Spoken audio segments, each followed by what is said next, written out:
Yang pertama, konsep dasar. Ekonomi mikro adalah sesuatu yang mempelajari perilaku konsumen dan perusahaan. Salah satu cabang dari ilmu ekonomi yang mempelajari perilaku produsen dan konsumen. Ekonomi mikro Islam adalah sistem yang di dalamnya terdapat perilaku beberapa individu, baik sebagai konsumen, produsen, atau tenaga kerja yang dalam kegiatan ekonominya selalu diilhami oleh nilai-nilai keislaman. Ekonomi diperkenalkan pertama kali oleh ahli filsafat yang berasal dari Yunani yang bernama Xenophon, yaitu dari kata oikonomia, yang terdiri dari kata oikos yang berarti keluarga atau rumah tangga, dan nanios yang berarti peraturan dan hukum permasalahan ekonomi mikro. Dengan demikian, secara sederhana, ekonomi dapat diartikan secara sederhana sebagai kaidah-kaidah, aturan, cara pengelolaan rumah tangga. Dapat diartikan secara luar, ilmu ekonomi merupakan ilmu yang mempelajari perilaku individu dan masyarakat yang kebutuhannya tidak terbatas, sedangkan alat pemuas kebutuhannya yang terbatas. Ekonomi mikro Islam merupakan bagaimana sebuah putusan diambil oleh setiap ekonomi dengan memasukkan batasan-batasan syariah sebagai variabel utama.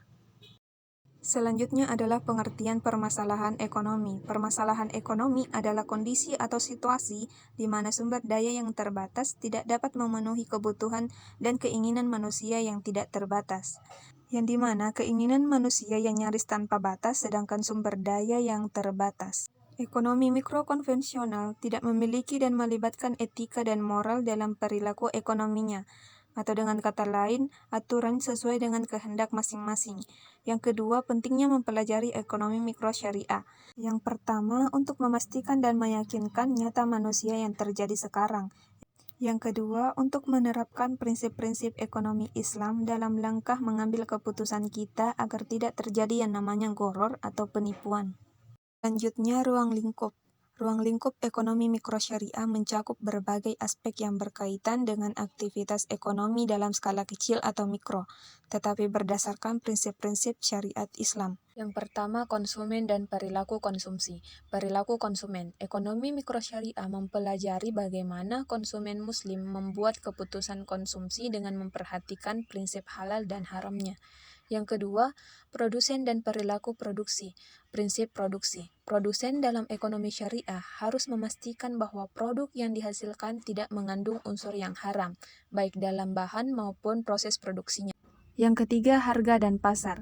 Penentuan harga yang adil. Dalam ekonomi mikro syariah, penentuan harga harus adil dan tidak menzalimi salah satu pihak, baik konsumen maupun produsen. Ruang lingkup yang keempat adalah pembiayaan dan lembaga keuangan mikro syariah. Yang kelima, distribusi kekayaan.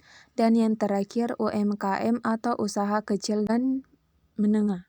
Dengan tujuan untuk menciptakan lapangan kerja, mengentaskan kemiskinan, dan memperkuat ekonomi lokal. Selanjutnya, rancang bangun ekonomi mikro syariah. Yang pertama, prinsip.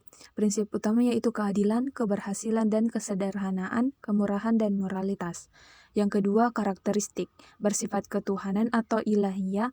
Ekonomi bagian kecil dari Islam berdimensi akidah terkait erat dengan akhlak, elastis, objektif, memiliki target sasaran tinggi. Dan yang ketiga, landasan dasar yaitu Al-Quran dan hadis. Yang terakhir, sistem. Sistem ekonomi mikro syariah menggunakan sistem Islami dan syumuli.